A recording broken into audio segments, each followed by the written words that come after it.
kedengeran. Oke, guys, jadi sebelum kita mulai bicara sama Pak Yeri, mau cerita aja bahwa sebelumnya sebelum hari ini itu saya sama Pak Yeri nggak kenal ya Pak ya, nggak pernah ketemu juga. This was the first time. Jadi kita tuh ada grup yang dimana kita berdua members. Dan minggu lalu Pak Yeri itu post sesuatu yang menurut saya menarik sekali. Gimana dia dengan pakai banner sebagai seorang Kristen ya Pak ya, atau pasti Kristen, minta galang donasi untuk para waria, seks komersil, tukang pijat pas-pas. Nah, saya tuh tertarik, soalnya dalam hidup saya ya, pribadi saya, selama ini saya nggak pernah tuh tahu orang Kristen ataupun organisasi Kristen yang bikin donasi seperti demikian. Kalau bantu ojol, bantu tenaga medis, kan udah banyak ya kan, tapi kalau yang bagian grup ini nggak ada gitu loh Pak. Nah, jadi saya interested banget tuh, saya langsung kontak si Pak Yeri, dan saya google Pak Yeri itu siapa dan segala macam. Ternyata beliau tuh sangat kampus sekali, dan banyak banget artikelnya ya di YouTube, kick dan segala macam, bahkan ada buku juga ya Pak Yeri ya. Nah, saya ketika kita membaca pengalamannya Pak Yeri, baru sadar karena Pak Yeri bisa melakukan hal tersebut. Nah, Pak Yeri, mungkin Pak Yeri bisa langsung cerita dikit ya Pak ya, Bapak dan bagaimana gitu loh Pak. Ya, jadi memang saya punya background dulu pecandu narkoba. Jadi saya pernah gagal di area narkoba itu.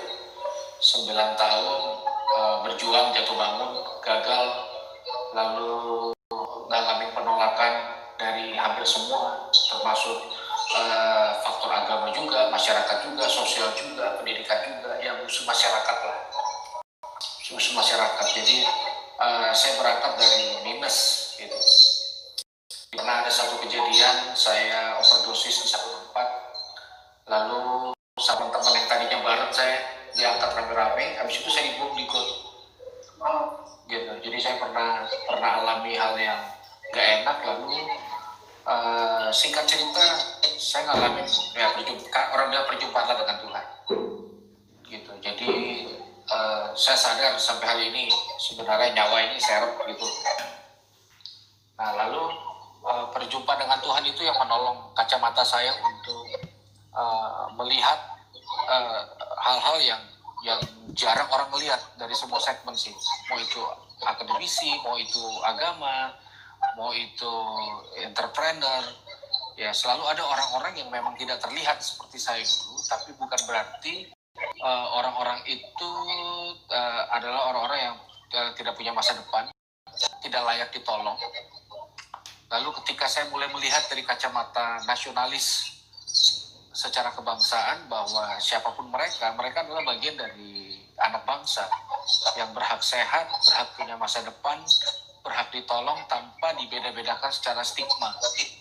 Apapun latar belakang, apapun yang mereka pernah lakukan semuanya, dan adalah edukasi yang baik buat bangsa kita. Waktu kita bisa menerapkan semangat gotong royong tanpa melihat genre atau stigma yang sebenarnya sudah secara organik muncul dari generasi begitu. Nah, itu sebabnya ketika galangan donasi hari-hari ini muncul, kegelisahan saya pun muncul kepada kelompok-kelompok yang kayaknya nggak bakalan mungkin dapat ya. Perhatian gitu. Dari situ sih mungkin sedikit cerita di awal. Ya. Saya boleh nggak gali sedikit mengenai pengalaman Bapak dan boleh. Jadi Bapak pas pakai narkoba itu dari umur SMP, benar ya Pak ya? Saya baca ya. Betul. Benar. Dan kalau saya kakak Anda juga kena narkoba, benar ya Pak ya? Pak Benny. Benar. Nah, jadi kalau Bapak yang nonton nih nggak tahu siapa Pak Yeri, ternyata ayahnya tuh sangat terkenal. Namanya Roni Padmasarani. Dia tuh pemain timnas sepak bola. Dan juga jadi coach daripada sepak bola Indonesia ya Pak ya, benar ya? Betul. Cuma beliau sudah meninggal pas umur yang lumayan muda karena kanker ya Pak, benar ya? Betul. Pak, saya pengen tanya, tadi Bapak bilang pernah sampai kebuang got sampai mau meninggal. Dan saya pernah dengar Bapak punya wawancara di mana dikatakan kepada orang-orang masih muda untuk menganti narkoba. Bilang, lu kalau makan narkoba cuma ada 3 tujuan. Rumah sakit dulu, habis itu penjara, habis itu ya kuburan. Bapak pernah masuk rumah sakit, ya kan? Pasti.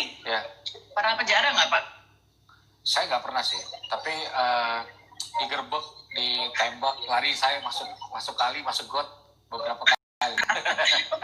Jadi belum sampai ke dan paling bagus dan masuk nomor 3 ya Pak ya, benar ya? Iya betul. Nah, pengen tahu Pak, Bapak juga suka share bahwa Bapak benar menghargai ayah Anda. Karena beliau, almarhum Pak Roni itu seseorang yang benar-benar mengasihi Anda. Walaupun pasti sebagai seorang ayah, pasti kecewa dan juga dua anak pokoknya malah kemarin. Betul. Boleh nggak cerita sedikit Pak, bagaimana sih pengalaman tersebut dengan Pak Roni? Iya, kan papa saya itu kan orang gila bola. Jadi pasti ada ekspektasi yang besar buat anaknya, terutama laki-laki. Apalagi bawa nama marga. Lalu tiba-tiba dia harus menerima kenyataan bahwa saya ini menggunakan narkoba, which is itu menghancurkan value dan nama baik yang dia sudah bangun bertahun-tahun seketika hancur. Dia tahu sendiri, Anda kasih tahu dia? Saya kasih tahu dia ketika saya udah dalam kondisi dikejar hutang, udah ya nagih, saya udah terpojok lah. Terpaksa malam-malam saya panggil dia, terus saya kasih tahu. Dia dengar, dia nangis. Dia pasti terpukul banget. Gitu. Orang akan bilang dia berhasil di lapangan, gagal di rumah. Dia terima juga imbas dari kegagalan saya. Nah, satu ketika, waktu itu tahun 90-an, dia dinobatkan sebagai pelatih terbaik dan termahal. Melatih Petrokimia Putra Gresik di Jawa Timur. Nah, satu ketika dia harus milih saya atau bola. Jadi, saya kah yang jadi prioritasnya atau mimpinya? Dan papa saya itu orang Ambon cukup punya ego.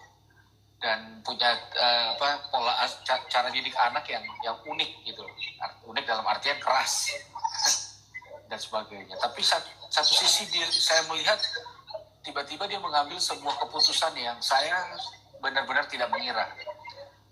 Dia mulai dari kata-kata ini, kalau menjadi orang hebat, jadilah orang hebat di mata anak-anak dulu, jadilah orang yang hebat di mata keluarga dulu.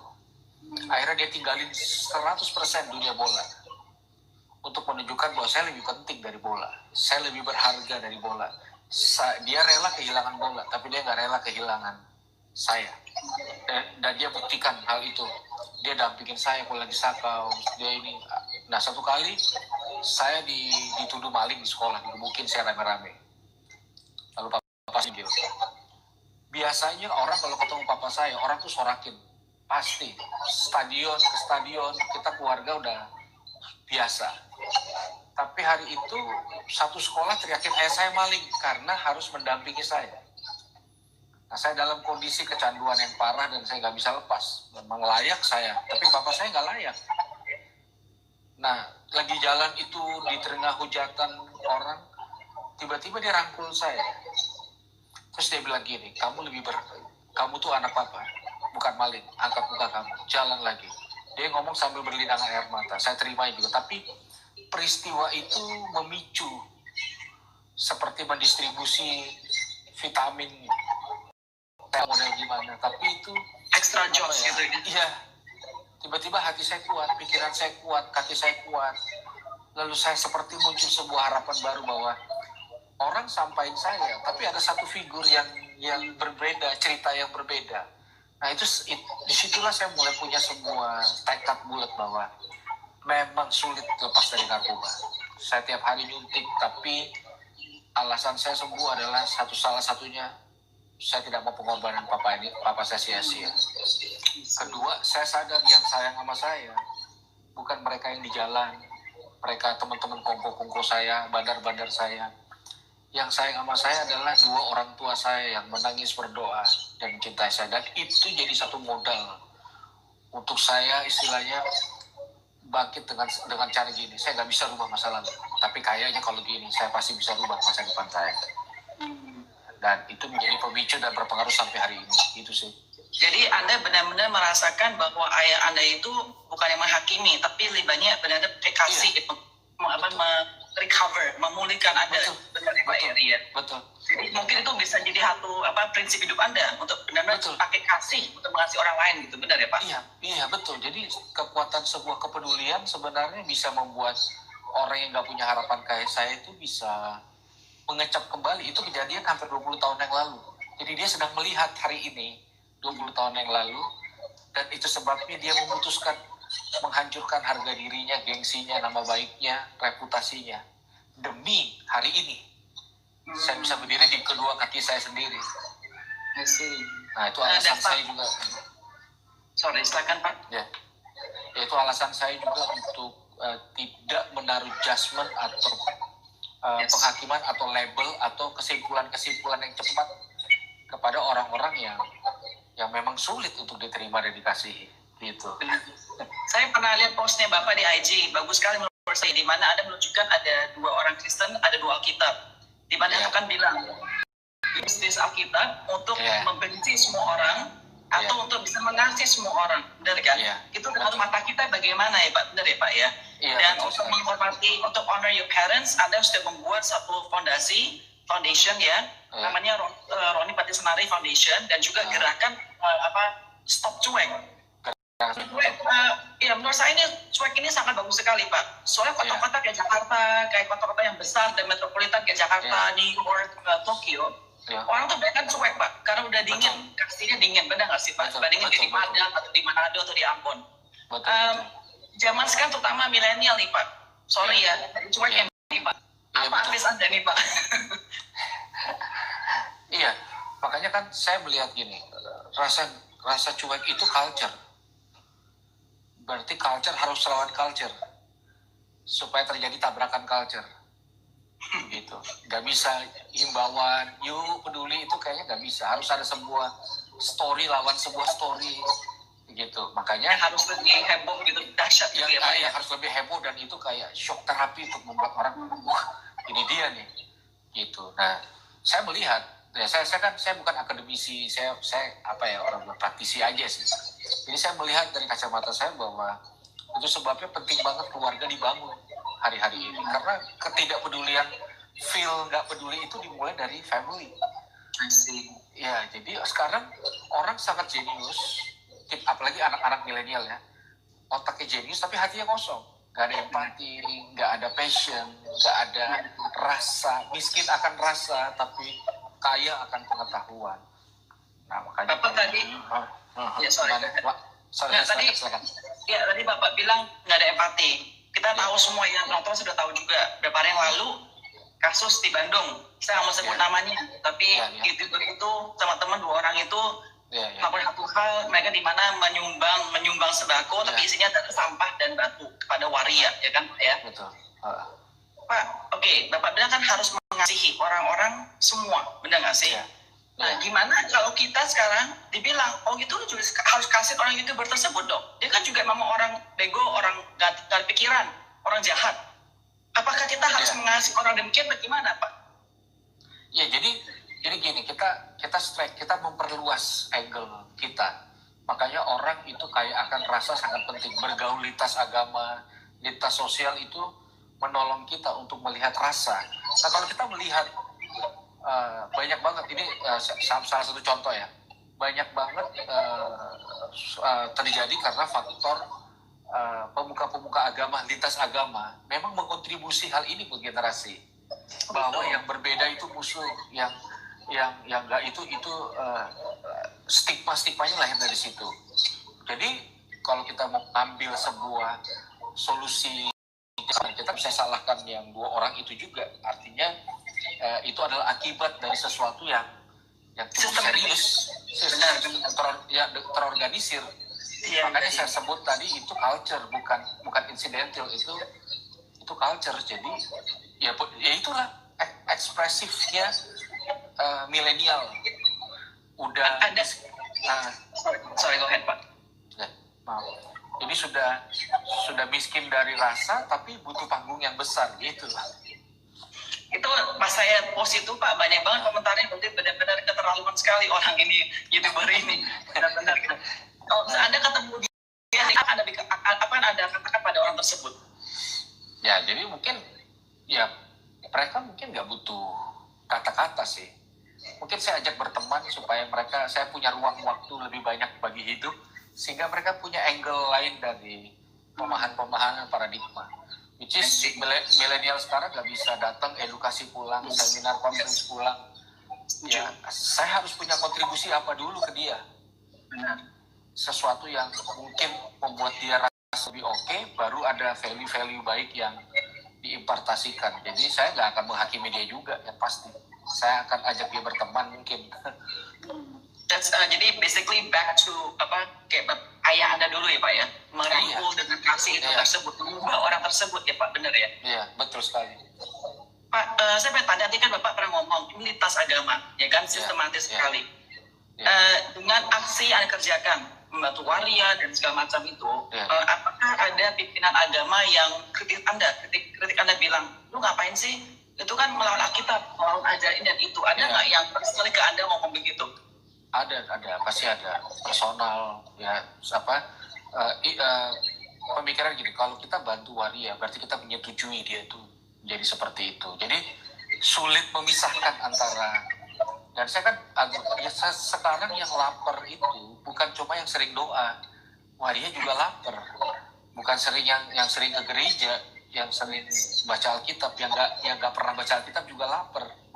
Nah gitu. Tapi saya alami feedback balik negatif sampai sekarang, saya pasti dapat.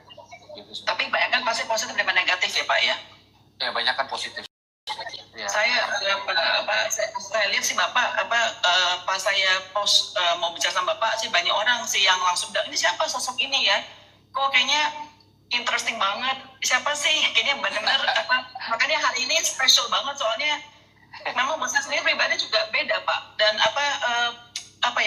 keluar dari jalur pikiran kita selama ini gitu loh. Nggak kepikiran, benar, bosnya nggak kepikiran loh Pak. Bahas bantu ada waria, tapi benar juga, waria perlu dibantu, waria perlu lapar juga, benar kan Pak? Betul. Saya mau tanya Pak, saya juga ada kenal kan orang yang narkoba susah sekali ya Pak ya. Dan di mana hubungan dengan orang tuanya menjadi sangat menyedihkan ya, bahkan juga kadang sampai hilang sama sekali.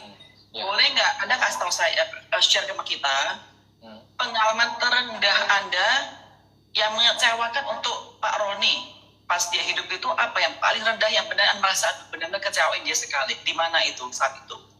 Jadi saya nggak tahu ya, sebenarnya kan papa saya udah meninggal, tapi kayak saya rasa cerita ini. Jadi sebenarnya saya tuh paling malu kalau saya lagi nagih kelihatan papa saya. Itu kayak saya tahu apa yang melukai hatinya. Gitu. Dan makanya setiap kali di rumah kalau lagi nagih itu saya sering sendiri menggigil, kadang pukulin kepala ke tembok untuk ngalihin sakit. Nah, zaman dulu kan ada bak, saya sering berendam di bak. Tapi saya memastikan jangan sampai kelihatan ayah saya, karena dia akan down banget. Nah, satu malam, entah kenapa saya udah nggak tahan, kelihatan lah sama dia. Nah, benar kata saya, hancur. Tapi tiba-tiba, entah kenapa ya, itu kan kejadian tahun 90-an, 99 atau 98, saya lupa persisnya. Belum terlalu banyak sosialisasi, BNN dan sebagainya. Jadi dia gunakan nalurinya dia sebagai ayah nolong anaknya yang lagi sakau. Jadi dia bilang gini, udahlah ya kita pergi beli aja. Kaget saya, orang tua mana yang sebut ini. Lagi pula kalau jalan berdua, kalau saya ketangkep pasti dia juga takut. Orang nggak tahu saya, tapi orang tahu dia. Saya nggak ada risiko. Tapi entah kenapa dia bilang, udah ayo kita pergi. Jadi malam-malam itu kami pergi pelan-pelan. Lalu saya beli di depan dia. Kami pulang, kata-kata dia, bisa nggak ya tahan? Saya tahan durasi semampu saya. Tapi saya bilang, saya nyerah. Akhirnya saya pakai di depan dia. Hancur. Saya menghabisi harapannya, cintanya. Saya nggak tahu dia punya ekspektasi apa waktu saya lahir. Waktu dia gedein saya, dia cebokin saya, pasti dia punya. Dan itu semua saya hancurin dalam satu malam.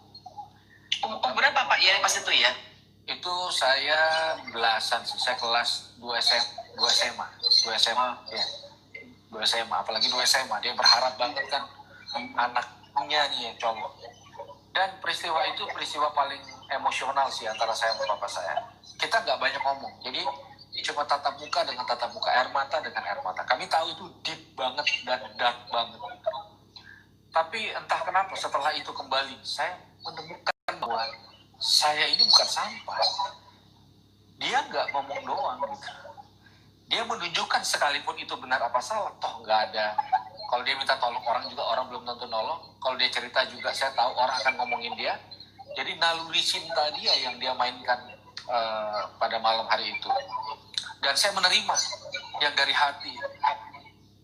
Jadi gini, ya entah orang bilang apa ya, tapi saya mulai menemukan yang lebih enak dari drugs.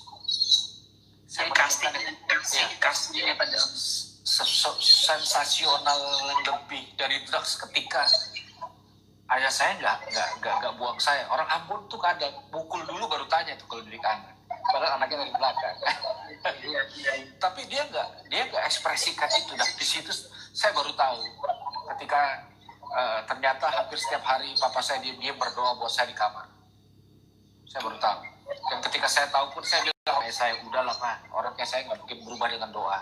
Tetap aja dia doa, dia percaya. Dan akhirnya suatu saat ya saya mengalami sebuah titik balik yang ya pasti karena Tuhan itu pasti, tapi kontribusi manusia gitu. Ya, kalau hal yang paling membuat Anda merasa wah membanggakan ayah Anda itu kapan? Ketika dia sakit sih, waktu mau meninggal. Jadi waktu dia meninggal, pertama kali masuk ruang operasi, saya bilang saya akan jadi orang yang akan meneruskan mimpi-mimpi papa. Saya ninggalin kegiatan saya nunjukin bahwa apa yang papa buat selama ini gak sia-sia. Saya pegang tangan dia masuk ke ruang operasi, terus saya tungguin dia di ruang operasi, baru di masa pemulihan 10 bulan saya sediakan spesial untuk nunjukin bahwa apa cinta dan pengorbanan yang dia lakukan tidak sia-sia. Bahkan hari-hari sebelum meninggal, ini yang saya lakukan hari ini. Kalau bahasa bolanya tuh umpan terakhir lah. Dia rela nggak nyetak gol supaya suatu saat mungkin anaknya yang cetak gol. Nah itu yang nggak pernah saya lupa, bahwa momen-momen terakhir betapa saya bisa membalas apa yang dia sudah lakukan. Makanya waktu yayasan itu terbentuk kan sebenarnya belum launching, papa udah meninggal. Ada buku terakhir juga papa baru setengah tulis karena dia emosional, dia berhenti. Nah kami keluarga yang menyelesaikan bukunya dan yayasannya. Dan sejak hari itu memang saya saya lebih mantap lagi untuk mendedikasikan seluruh akses hidup saya untuk meneruskan apa yang pernah ada di hati dari ayah saya. Bahkan saya mulai coba distribusikan itu ke anak saya.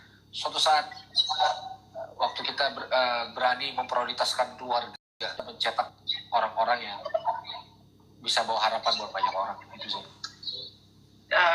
Saya rasa kalau ayahnya masih hidup pasti benar-benar bangga dengan apa yang Anda kerja selama ini ya Pak ya.